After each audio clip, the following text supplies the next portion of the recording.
大家好，我係 Miss 花梨，就嚟到聖誕節啦。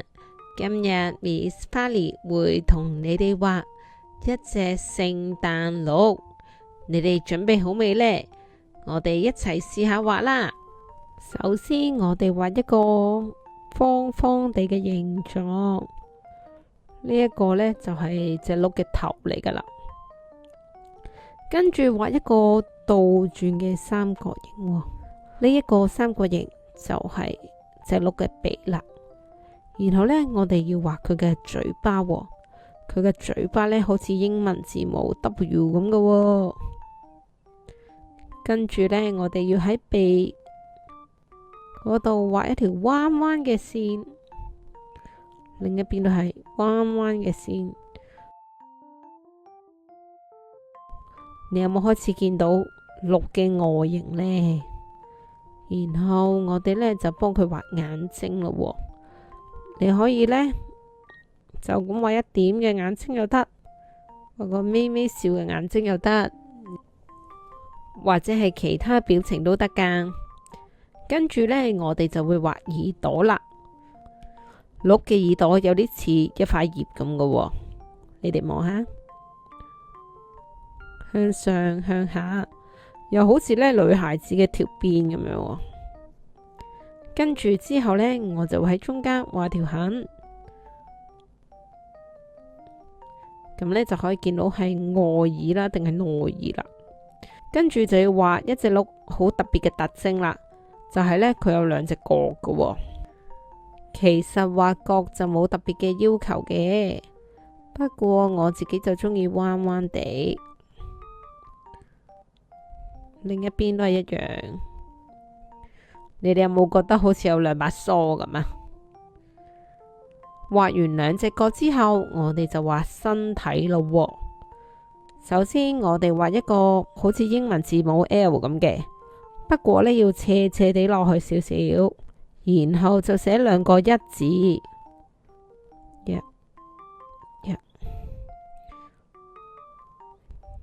跟住就畫兩條橫線，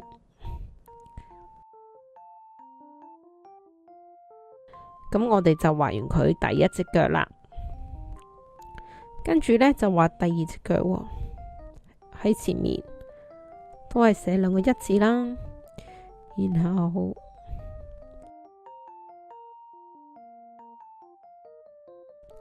跟住我哋呢，繼續畫個身體咯。今次呢，我哋呢好似寫個數字7咁，要寫大少少，7轉落嚟，寫一個一字，然後閂返埋，跟住我哋就將兩隻腳連接埋一齊，跟住我哋就畫最後一隻腳啦。都係寫個一字先，然後畫。咁我見到呢，最後一隻腳就喺後面啦。好，你哋有冇見到呢？有一樣嘢好重要嘅，你未畫噶？冇錯啊，就係尾巴啦。佢嘅尾巴呢，都好似一塊葉咁嘅，向上向下。好啦，咁我哋呢就差唔多完成咯。不過呢，因為呢一隻係聖誕鹿啦，所以我就想加個啷啷俾佢啊。咁我哋呢可以喺佢頭下面嘅位置啦，畫個圓形，跟住喺中間畫一畫，畫洞，跟住之後呢畫兩條帶。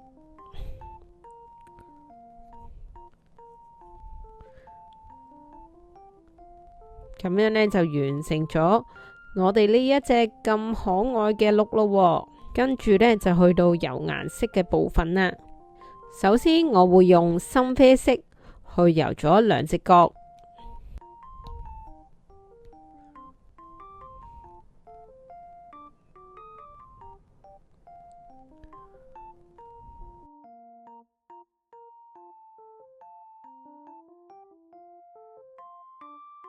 見到小朋友都有好俾心機咁油喎。係啦，我哋盡量呢就游到冇白色嘅。好，跟住由第二隻角啦。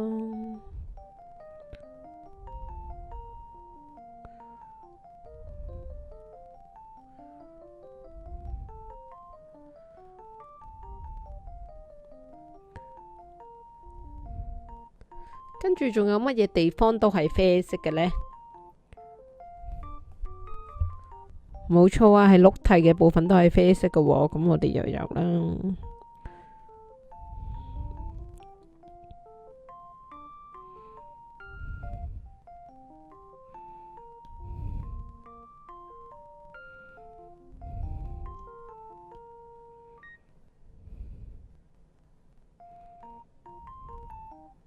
係喎，聽到一啲小朋友話鹿嘅尾巴都係啡色嘅喎。咁我哋又游埋條尾巴先。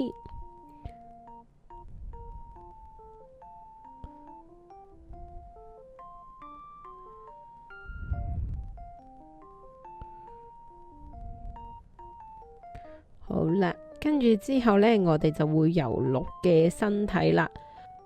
咁鹿嘅身體呢，就係淺啡色啲嘅。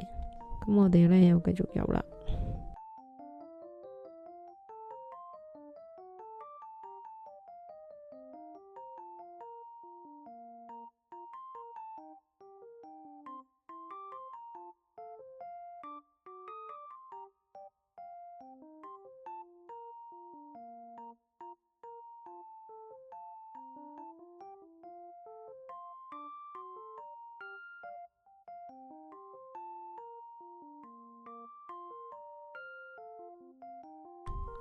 好，跟住游埋身體。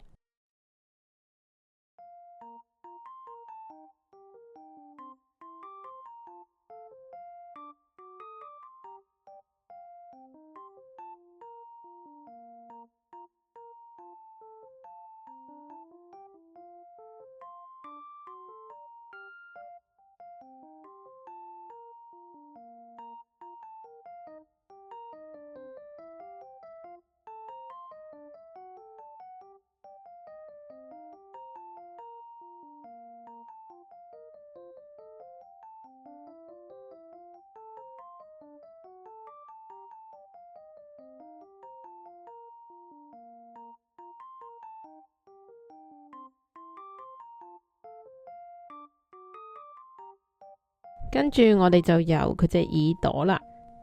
佢耳朵入面呢係咩色噶？你知唔知啊？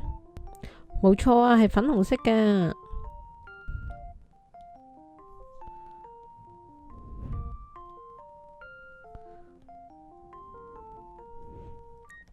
跟住呢，我哋試下游佢個鼻哥，因為今次呢係聖誕鹿喎，所以我就將佢個鼻呢游紅色，就有啲聖誕氣氛啦。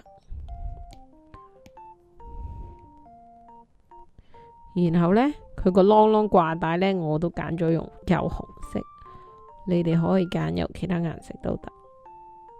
個啷啷我會油黃色，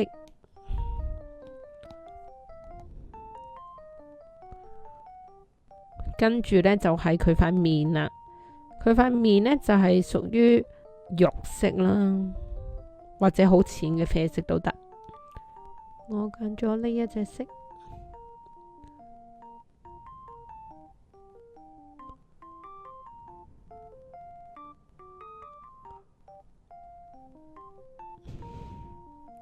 好啦，你哋覺得完成未呢？